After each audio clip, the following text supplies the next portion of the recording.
Hi guys, it's me, Laura. And do you have DIRECTV? Have you ever broke your remote? Okay, we did. And by we, I mean my husband. Yes. I'm not taking any blame for it. But guess what? We called them and they said it was going to be 6 days without a remote. And did you know you can't really work it without a remote? So we ordered this. It was perfect. It is the universal DIRECTV remote.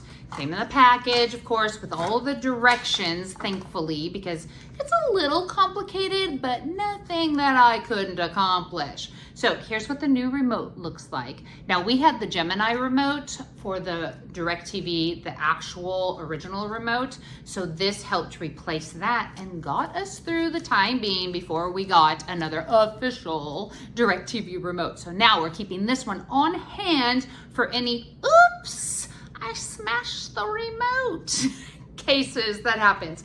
Now, when you go in here, it tells you exactly what to do. So you put batteries in, of course, it didn't come with batteries, but you put those in and you aim it at your TV. You tell it what box you have, all right here. Everything is described here. You just punch in the numbers, you press it, point it at the TV, and next thing you know, your TV is working just fine. So if you are in need to replace your DIRECTV specialty remote, this universal one does the trick.